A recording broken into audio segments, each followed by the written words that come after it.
I'm Mitch Hansen, manager of Grubner Contractor Solutions, and I'll be your host today. I'd like to welcome you all to Grubner's Supplier Spotlight, Do More Per Charge, High Capacity Mobile Electrofusion.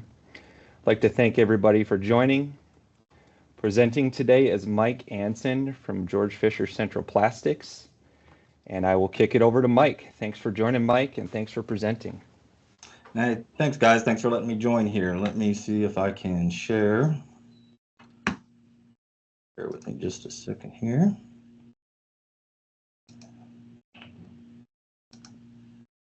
Okay. You guys seeing my screen? Not just yet. There we go. Let me move it over here 1 second. Okay. There we go. All right, well, like I said, thanks for letting me join with you guys on this. We've got a long-standing relationship with Grubner and enjoy doing these kind of events so we can inform our customers of new products. Just for you guys that don't know, my name is Mike Anson. I am the polyethylene product manager for George Fisher Central Plastics. I've held a few different positions within the company. I've ran our electronics department for about 10 years. And then I moved over to our technical services division where we do all of our testing, qualification, field failure analysis. Ran that for several years before I moved into the product management role, which I have done since 2017. And I am working total. This is my 30th year with George Fisher Central Plastics. So again, thank you guys for inviting me to this. We'll get going here, and as questions pop up, I'll let them get filtered through and answer them the best we can. All right, so again, our presentation today is going to be over our Boss Lithium Pro, our new battery-powered Electrofusion unit. Little bit of overview for George Fisher Central Plastics itself. So George Fisher or Central Plastics was established in 1955 by Mel Porchot. Traded an overmold part for meter swivel. That's what started Central Plastics. They maintained the company until 2008. The Porchot family did. 2008, George Fisher, based out of Switzerland, purchased us. We've been under their ownership ever since then. We have two locations here for the George Fisher Central Plastics campuses. We have our traditional plastics campus that is 500,000 square feet. 350,000 of that is production space. We've got 150,000 square foot warehouse facility. Just launched this year and completed construction of is our new metals campus facility. It is also located here in Shawnee. It's about 7 miles from the main plastic campus / headquarters. The new metals facility is 150,000 square feet. As I mentioned, construction was completed this year, and we are in the process of moving equipment over. We're doing it in stages so as to not interrupt production. We expect completion of that to be done sometime this summer. So at the plastics campus, we will manufacture the electrofusion, butt fusion, socket fusion fittings. We'll also do our tooling and equipment. The technical testing lab is over here, as well as our Innovation Central, which is our product showroom, which you'll see an image of here in just a minute. Innovation Central is also where we have our training and education room. We have a large meeting room that will hold 60 people. A lot of customers have used this for their meetings since we're centrally located. They'll bring their groups in. We will let them use that meeting. We just give them the room. We're hands off. We also have a lot of local community groups that come in. About every week we have some community group using that facility. So it's been a real advantage to the community as well, besides just us being able to use it internally. We also have our R&D department over in that area, and you'll see an image of that. That's where we have a bunch of equipment, various 3D printers where we could rapidly prototype tooling and equipment over there. For our new metals campus, that's where we're going to be doing all of our risers, meter sets, transition fittings. The coating line will all be over at that location there. So the top picture you see here is the standard plastic and headquarters, and the bottom picture is the new metals facility. So just a quick overview of everything that we do here at George Fisher Central Plastics. I mentioned we got the Electrofusion fittings. We do butt fusion, socket fusion equipment. Butt fusion equipment, we only do up to 4-inch. We don't do any of the larger or the hydraulics or anything like that. We offer the tooling for the install for all the various connection formats. Of course, we still offer our AC powered MSA processor that you see there. We do a lot of custom products. Down in the right-hand corner, you see there, that was for a desalinization project in Australia. That was pretty impressive. Do our transition fittings, all of our molded, our plastic fabrication, and then, as I mentioned, our meter set and risers. With the space opening up as we move our metals to their new facility, as you can imagine, that's going to open up a lot of space for us, and we are investing quite a bit of time and money and energy into expanding our fabrication abilities. So just for everyone on this call, for anybody that hasn't been or has been and wants to come again, there is an open invitation to come tour our facilities. Just reach out to one of your Grubner team members or your George Fisher Central Plastics team members, and we can arrange that. We can give you a plant tour of manufacturing facility, our tool and die division, our showroom that's being shown on the screen here. This is our IC, our Innovation Central. This is our portion of the plastics campus. The images inside is just a couple images of our showroom where we display a wide variety of the products that we made. And we update this every couple of years. So even if you've been in recently, and in the last 2, 3, 4 years, if you did happen to come back through here, I think you'd see something new and different about every time. The image up here on the right is just a quick shot of our R&D center. Of course, we're not going to show too much of what we have going on in there, but again, we have a lot of equipment and employees with specialized training to do prototyping, rapid development of fittings and tooling. Pretty exciting. That's an area that we continue to expand and invest in as well.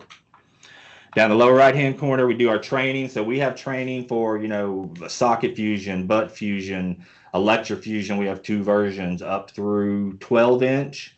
And then for our LDC, large diameter couplings, we have a separate training course for that. So we cover the whole gamut of every type of fitting and connection that we offer. Most of the classes are 2 days. Operator will be certified once they complete that training. So for the reason we're all actually here today, let's move on to the Boss Lithium Probe. So this is our new battery unit. I imagine most of the people on this call have probably been familiar with our previous Boss units that we've had for about 15 years now. We've gone through the Boss 1, 2, and the 3. Of course, those were lead acid batteries. This one is a new lithium design. So with this unit right here, kind of explains it right there on the screen. It's what everybody's going for. We've always offered a battery unit and an AC powered one, but the battery units, they were designed for emergency operations. So their capabilities were mainly for saddle fittings installs and coupling repairs, but it was designed for 2-inch and under mainly. So with the push from the industry wanting to do a little bit more of the larger sizes, we developed this battery cell here with our friends at EF Tech. This is our battery cell. Nobody else can use this one. But with this unit right here, you get rid of the extension cords, the generators. Nice thing about this, even compared to our previous Bosch units, is the weight. So with the case, the Electrofusion unit, the cables, and the charger all inside the case, it comes in at 34 pounds. So about almost 20 pounds less than our standard AC unit, and about 15 pounds less than our current Boss 3 offering. So, Hey, Mike. yes, sir.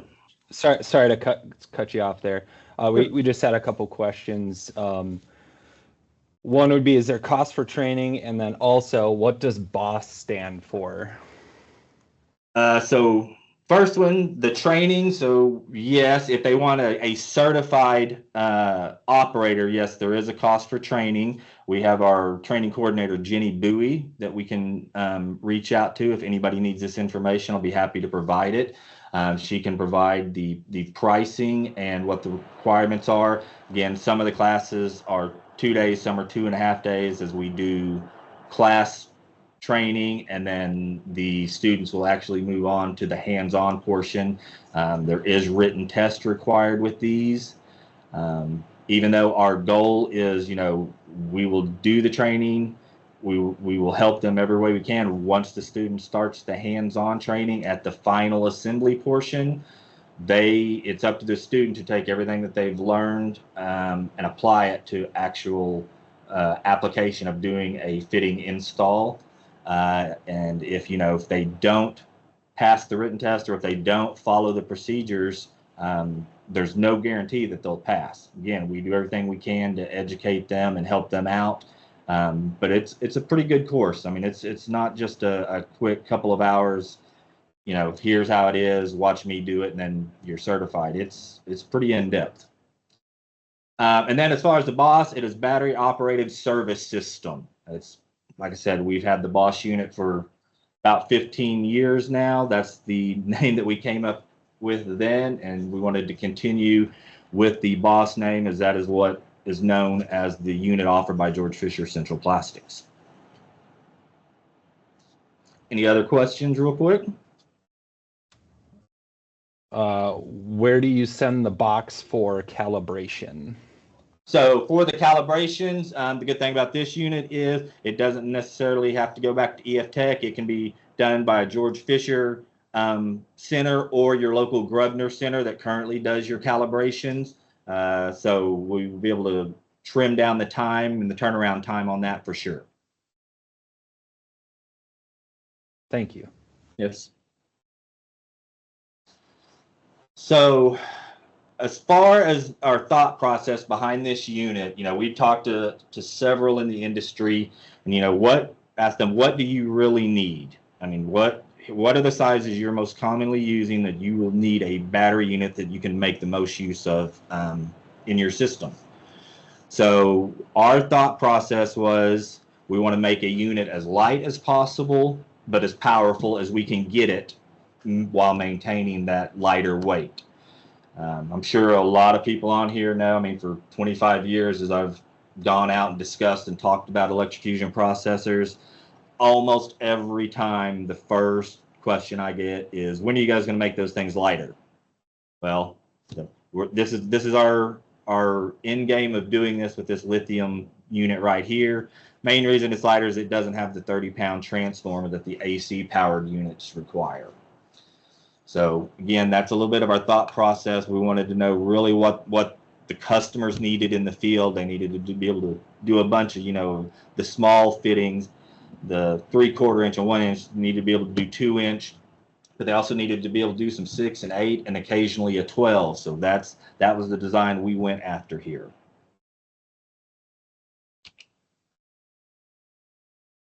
Again, just a couple of the benefits of it. The box, you can see here, it's a rugged box. It's very strong. This unit, it can be used with any manufacturer's Electrofusion fittings, as long as the required input voltage for that fitting is somewhere between 8 and 48 volts, because this is a polyvalent unit. It can vary that output voltage anywhere between 8 and 48 volts. As far as use of the unit, the interface is very intuitive. There's minimal buttons, which you'll see here in just a minute. Operates as with most of the other units that you guys have probably had. If you've had a George Fisher unit, we offer barcode, resistor ID, and manual modes with it. So the internal memory, we state it stores 1,000 plus. I've looked at these other units. Our Bosch units, so they'll hold more than that. It comes into how much data are you capturing? If you're just using an ID resistor, you're not capturing, the manufacturer, the size of the fitting, the type of the fitting, that kind of information. If you're using traceability, operator ID, GPS, and everything else, that's going to take up a little bit more storage room. But like I said, I've seen these units. They've actually got like 2,000 units in it. But something that I will discuss here in a little bit, when using the app to download this, once you download the unit, those fusions never go away. So we'll get to that here in just a little bit with that. But I don't. Some people have been like, well, we thought it would hold a little bit more fusions. Our thinking at GFCP is if you are interested in the data in an Electrofusion unit, you're most likely you should be downloading and capturing that data, before you get to 1,000 and fill the unit up. But we'll address that here in just a little bit more. Again, lithium technology. So all of the Boss Lithium Pros, they will come with the smart scanner. There's no other option. So it'll come with the smart scanner that has the GPS built into the unit. Listed here, you can see all the required standards that all the Electrofusion units need to have here for sale in the U.S. We got any questions so far before I move on here? We do. There's a question. If we have an internal repair person, do you offer a program where a calibrated/certified unit is shipped to us, and we then test all the other units in our fleet against this unit? If offered, what is the cost? I'm not sure I understand the question. So they're saying they have a calibrated unit. I'm not sure how they would compare it to the other units that they have. Okay. So there is an auto calibration system. I mean, it's an auto cal unit itself. It's not a processor. It's not like a calibrated Boss Lithium Pro that would be sent out to use as a as a delta point or litmus at all. Gotcha. It's a system, yes. Okay. And then the price on that would be dependent on how many calibrations there are, and then that will be negotiated.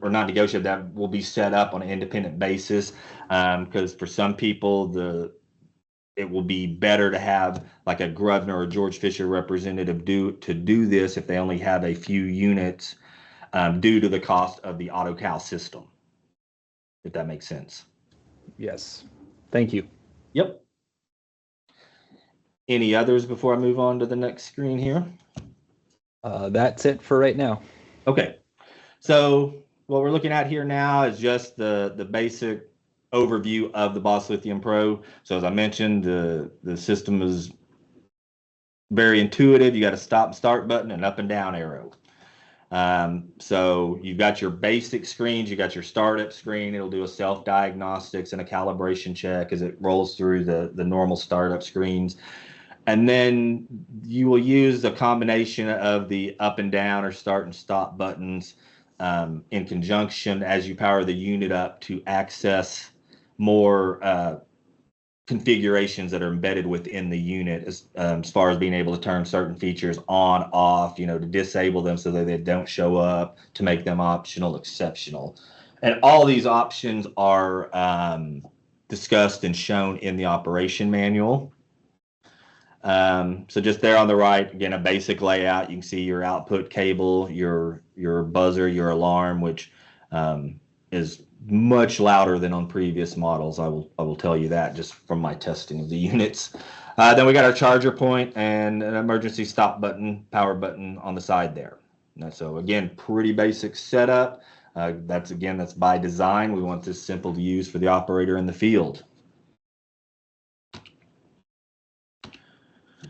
All right, so as far as specifications for the unit, so again, 48 volts DC nominal is the supply. I mentioned that it can vary anywhere on that output voltage from 8 to 48 volts with an output capability of 80 amps. The capacity, so it's a 20 amp hour battery, but for the output capacity, it's 1,008 watt hours nominal. You can see our operating temperature pressure there is from 0 to 120 for the processor, and then 14 to 49 for the batteries, which is standard pretty much for any lithium batteries, whether you're using them, in drills or saws or anything else. That's pretty standard for lithium batteries. Storage range, got a little bit more flexibility there. And then same thing on the storage of the batteries. So the charging temperatures where you want to really pay attention is you want to make sure that you are above that freezing 32 degrees Fahrenheit set point when you're doing your charging. We mentioned it'll do barcode, resistor, manual barcode, 34 pounds. The fusion cables on this unit are 15 feet long. They do come with the universal connectors that will do both 4.0 millimeter and 4.7 millimeter terminal pins without having to put on any adapters or change anything out. We kind of discussed the storage, the fusion memory. As far as the download, we went with the Bluetooth option during our talks with many customers. That we asked, do you want a USB? Do you want Bluetooth? The overwhelming majority was Bluetooth, and actually a little bit surprising to us, we had several customers tell us that they're not allowed to have USB anything. So I'll address this here in a little bit, but the unit does have the Bluetooth capability that will communicate with the EF Utilities app, and that's where you can download the box. You can pull up calibration certificates for any of your boxes. It's a pretty handy app, and it's got a lot of good information in it. We'll kind of cover that here in just a minute. For now, the languages in it are English and Spanish. Has an IP54 weatherproof weight rating. Calibrations with all George Fisher Central Plastics units. We're going to have a 2-year one. We've got a 1-year warranty. As mentioned, it will come with a smart scanner. There is no other option. So that means that the GPS is standard with that. Oop. Excuse me. Somehow I jumped up. Do we have a question? Yeah, we got a couple. Sorry, I don't know what I hit. Oh, does the LCD screen have a backlight? Yes. Okay. Yep. And then is the Utilities app compatible with Windows PC? So the EF Utilities app does have a desktop version. You will download that, and there is a Microsoft software you have to add on. It's a free software. It only takes a minute to do. But when you download the EF Utilities app, it will look out and see if that software might already be installed on your computer. If it's not, it will alert the user and give them a link to it to download it. All right.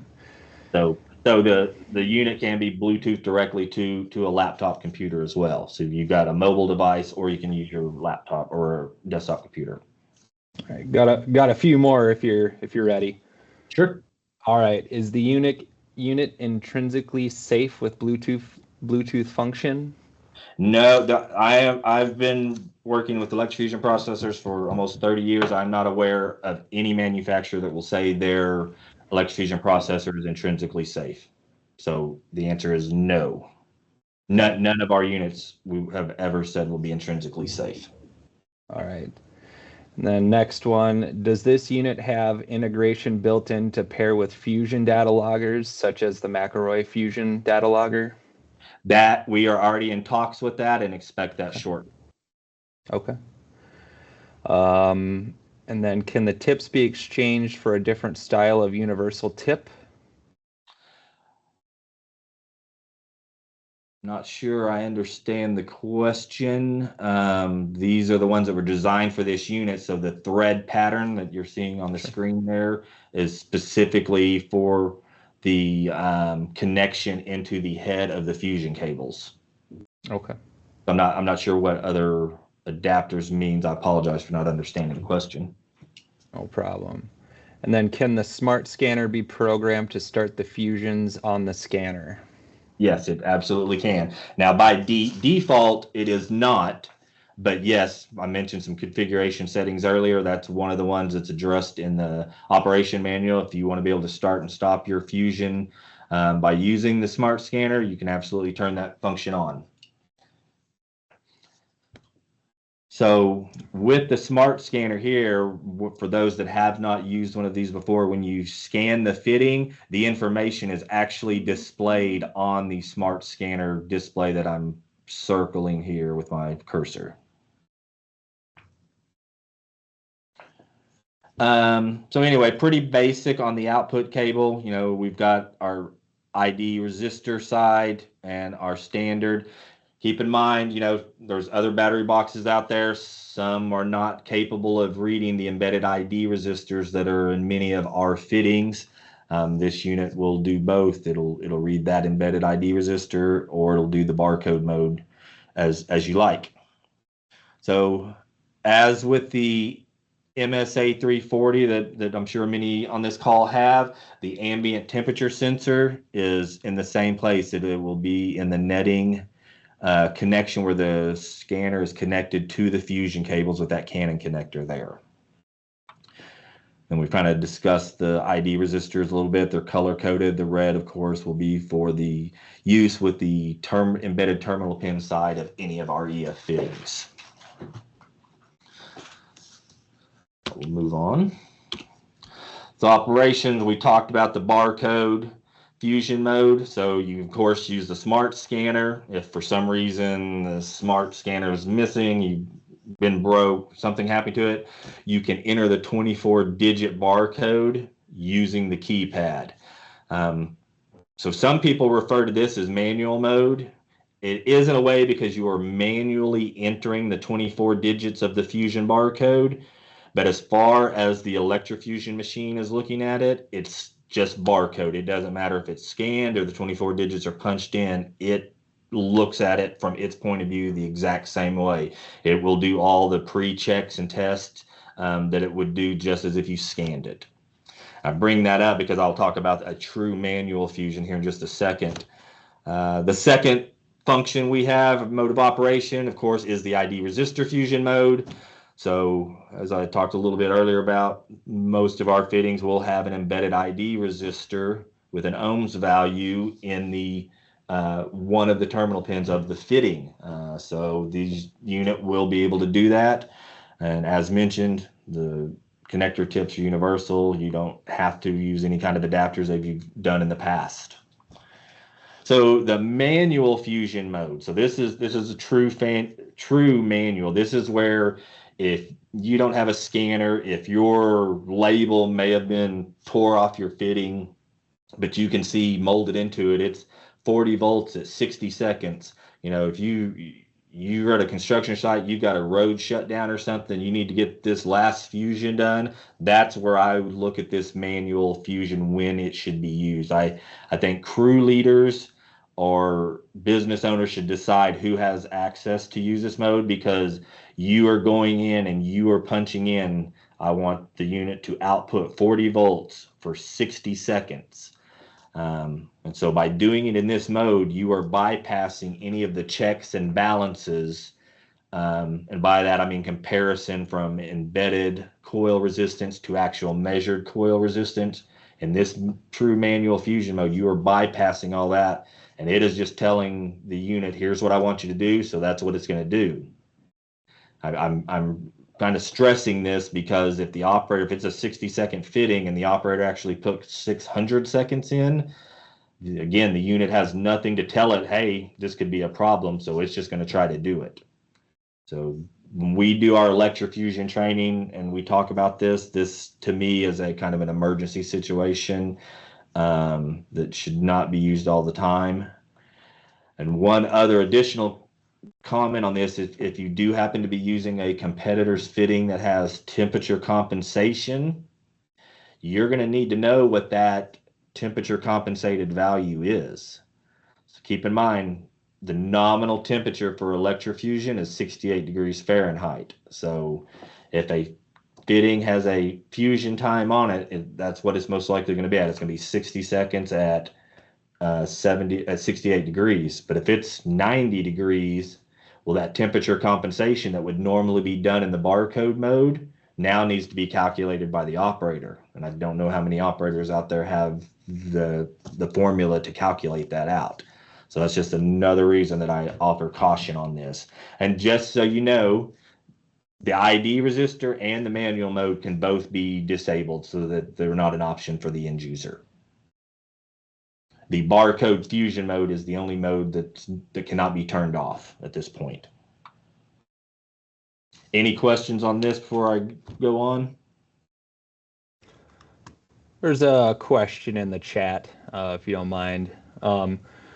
What sets the Boss unit apart from other battery-powered processors made by EF Tech? So in this case, for us, it is specifically the design of this cell, where, as I mentioned earlier, we were looking for the best combination to make the unit as light as possible, to have good length on the fusion cables versus our AC powered ones, and the ability to do up through a 12-inch coupling on these. So it's a combination. You know, we never speak ill or against any of our competition or anything like that. But we went and found, you know, what's the issue you have with this? What's the issue you have with this? Of course, even with the other battery powered units out there, on some of them, it was, you know, weight is still an issue, or, you know, this has a wireless scanner. We don't want a wireless scanner because they're going to get lost. Again, that was about 50-50 for us. Some wanted it, some didn't. Each had their own reasons for that. But what sets this apart from the other EF Tech units is the George Fisher input and the design strategy behind this one.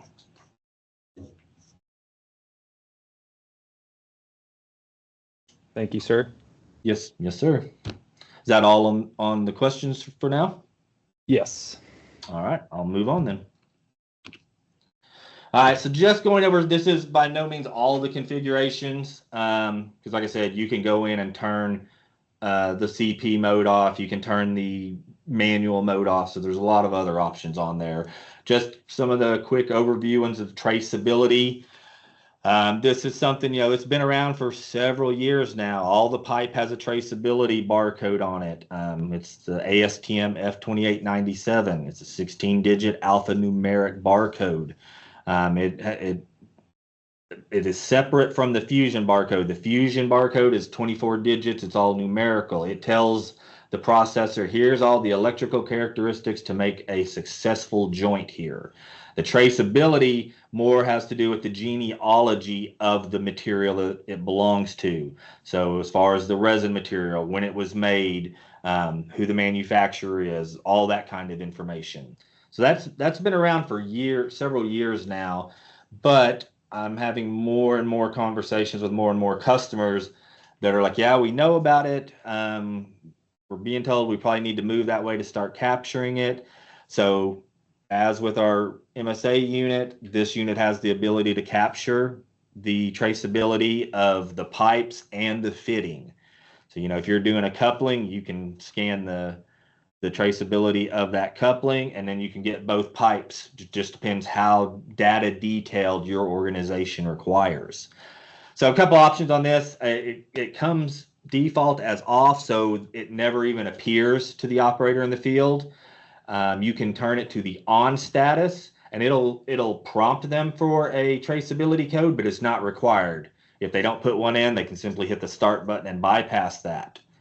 Now, that's in the optional mode. Optional mode will let them bypass it. If it is in the on, that is when they are required to scan at least one traceability code. If they don't, they will not be allowed to proceed with that fusion. Again, sorry for that confusion there. The on status requires at least one traceability code to be scanned.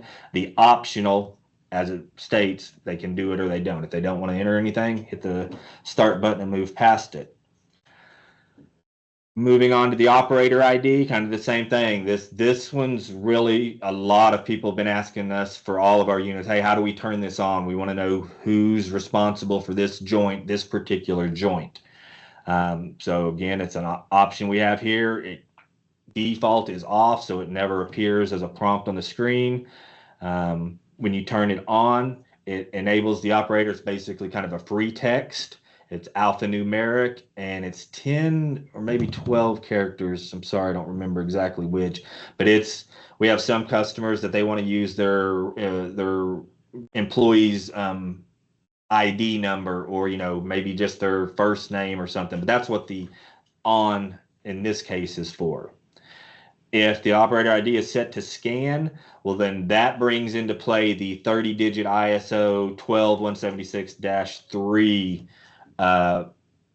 operator ID barcode. So again, this is an ISO standard. This barcode can get pretty detailed. It'll give the operator's name, company.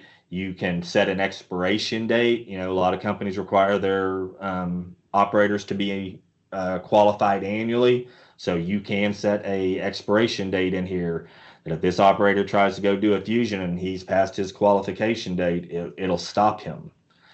So this one's very detailed. You can do a whole lot with this one. You can limit operators on what sizes they can do. Joe can do up to 2-inch, John can do up to 4-inch, and Jay can do all the way up through 12-inch. This one's got a lot to it, but if you have it set to scan, then you do have to have that specific formatted barcode. And again, more and more customers are moving to this, but a lot of them are still like, well, we're not ready to tackle that barcode yet. We just want to be able to put employee ID or their name in. In this case, the on function would be their best bet. So calculated resistance, this is an issue, so the battery boxes, the way they send their signal out, if you get a resistance error that says, hey, barcode says your coil resistance is this, I send a signal out, I'm getting this, you can have this on where it will send another signal out to verify that measurement, and it takes it in a slightly different way. The first way it'll do it using a DC signal.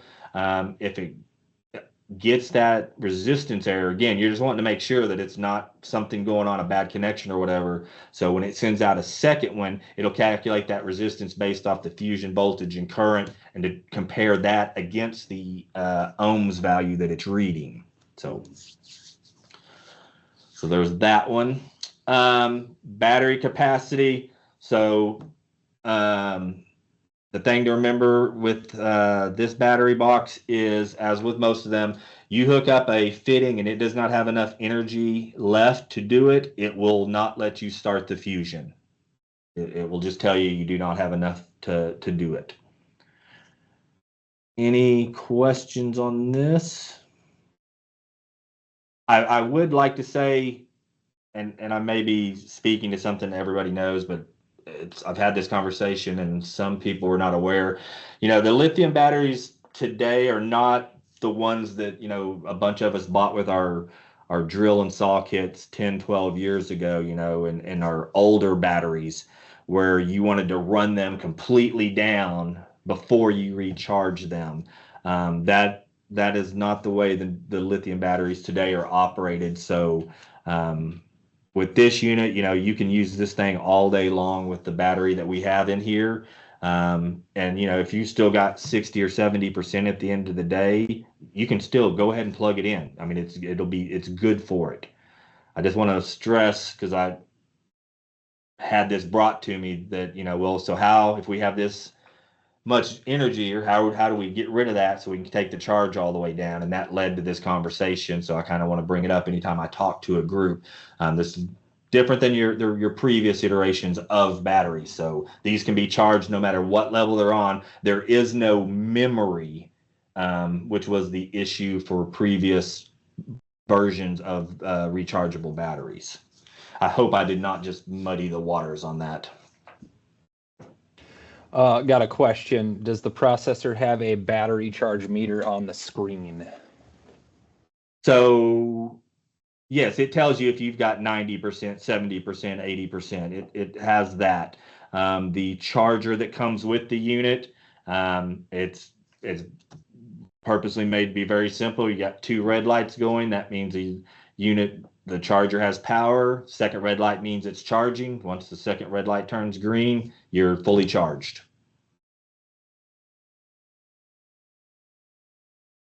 Thank you. Yes, sir.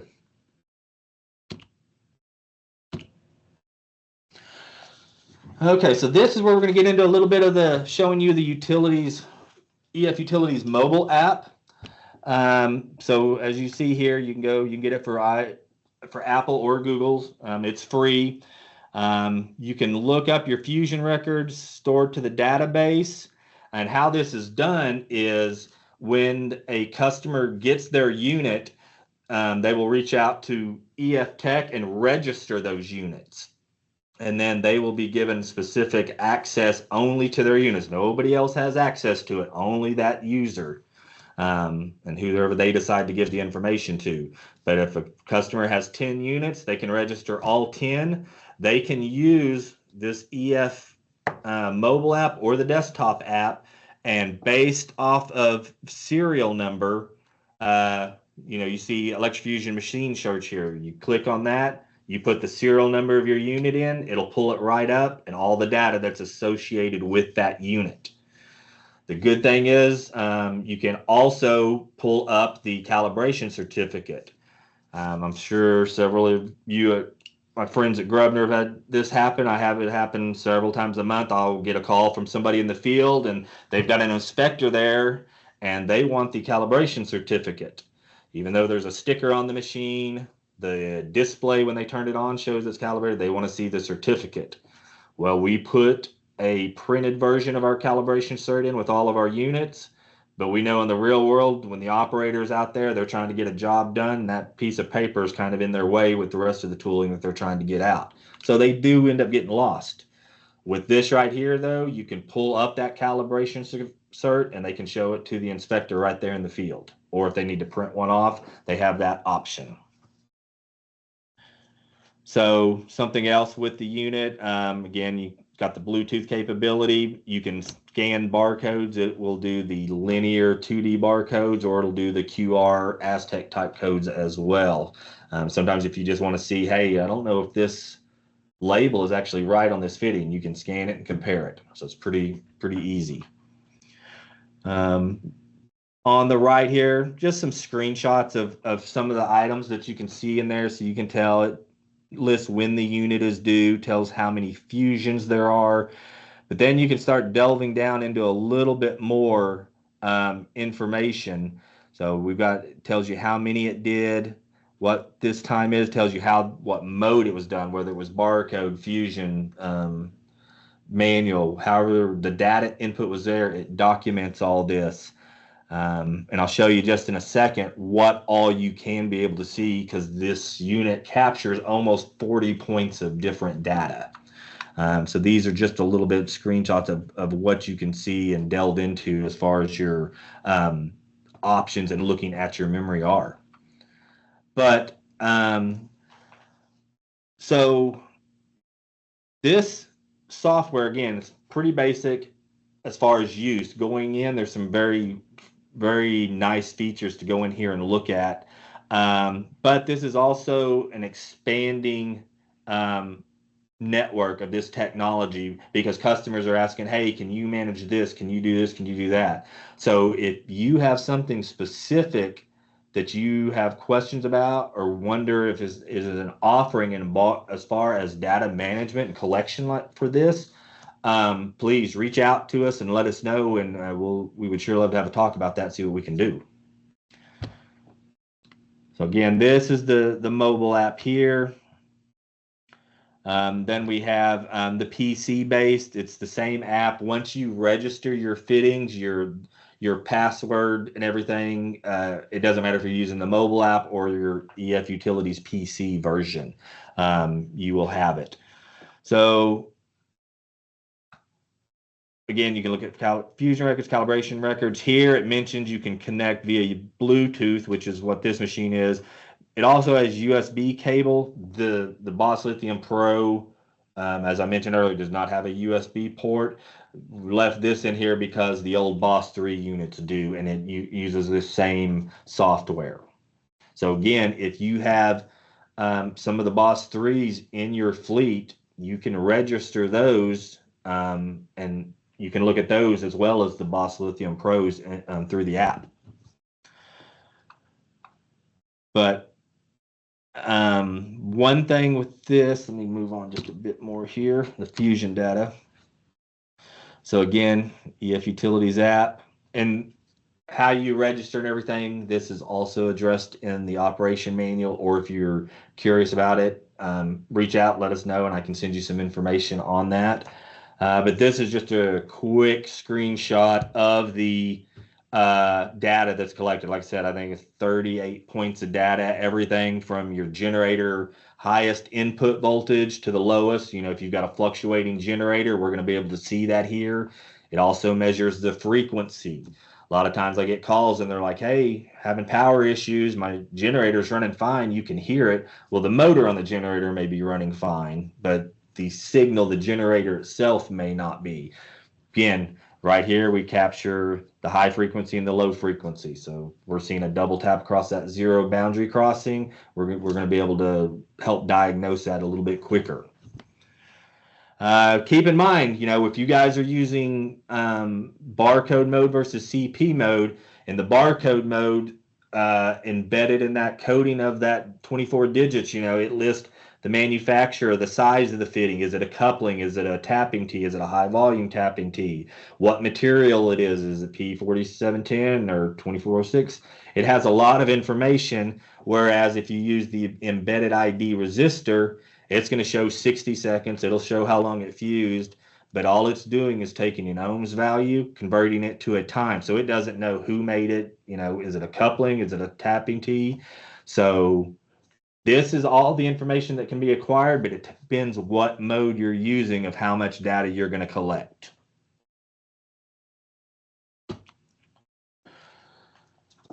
And that's the end. Trying to keep the timeline going here. Are there any additional questions? Yeah, somebody in the chat asked, can this be left on the charger or is it recommended to remove once fully charged? This has a control system in it, you know, as with any device that you charge, you know, it's always best to unplug it when it's fully charged, but it has overcharge protection with it. Okay. All right, we'll give it another minute here, see if there's anybody else that wants to throw a question in the chat. Okay. And again, I know I kind of did this at a high level, 30,000 foot view on this. So any questions that you think of after the meeting, please don't hesitate to reach out to either Grubner or George Fisher Central Plastics, and we will for sure get you an answer. Okay. All right. Somebody asked what the price is. I will have to defer to our sales group on that. I'm sorry, okay. I do not deal with the pricing, so. Sure. All right. Have any utilities assessed and approved this model yet? That's a good question. Yeah, I will have to follow up with our sales group. We've got several out that are being tested right now for qualifications, but all the major utilities are all looking at it, yes. And most of them already use our Boss 3 unit, so we have to just go through the formalities of being approved for the new Boss Lithium Pro. Sure. Yep.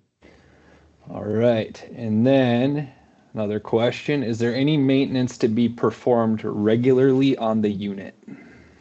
Other than verifying that the calibration is still within date, which you will be notified when the calibration is expired. On that note, real quick, let me go off on a tangent here. The unit is not set up to lock the operator out once the calibration date has expired, but it will note that in the memory log that this fusion, was it done when the calibration was expired, when this fusion was done, true or false. So it will document that. But if the end user would like it, and I'm getting more and more of this, we have customers requesting that once the calibration date has expired, it does lock the unit. It'll still power up, but it will not let the operator proceed with the fusion once that date has expired. And I'm sorry, what was the second part of that question? As far as the maintenance? Yes. Okay, so besides the calibration, you just want to make sure that the connector tips are clean. I mean, we all know we talk and show these things. We show them in a showroom or in a warehouse where it's nice and clean. We know where these things are going to be used. They're going to be used out. It's going to be dirty. It's going to be dusty. So just keep the connector ends clean. I always recommend, if you can, keep some contact cleaner in your toolkit to just keep those clean, make sure they're functioning correctly. Keep the scanner protected. And just don't run the machine through a car wash or anything. It's got a pretty good water resistance rating, but we can't call it waterproof. It's not 100% waterproof. But other than those things, there's really no maintenance that needs to be done on the unit other than just regular charging. All right.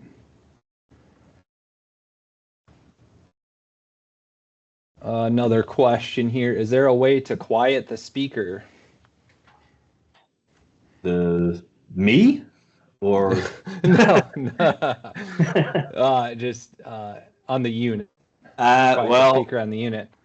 I will be honest with you. Whenever I was doing some testing with it initially, we want this to be loud on a job site because not necessarily you're going to have a generator here for this machine, but there's usually lots of other equipment going on. So we actually wanted a little bit louder one. But if you are qualifying or testing this in your facility, the best suggestion I can give you that I did is I got several pieces of tape and just put over the speaker to help kind of muffle it. Gotcha. We don't want to quiet you, Mike. Yeah, are we sure that they were talking about the speaker? Okay. We don't want to quiet you, sir. All right. How long are the units calibrated for? Standard 2 years. But okay. If they want it less, we're getting more and more customers. They want theirs done yearly. So if they want it less, that's perfectly acceptable. Okay. Okay. All right. See if there's anything else coming in.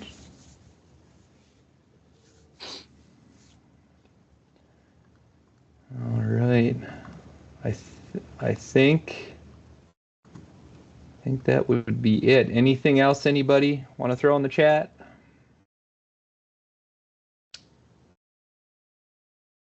All right. Well, Mike, thank you for your time. Thank you for all the information. There's a lot to go over, a lot of good stuff. Just want to thank everybody for attending. Make sure you reach out to the rep for your area, have some conversations about these units. And yeah, we'll be sending an email out after this gets done with the slide deck and everything. So that being said, I think we'll wrap up. So thanks, Mike. Hey guys, once again, thank you guys for letting me come, give me the opportunity to discuss our new processor with everybody. Yes, sir. Thank you. All right, thank you guys.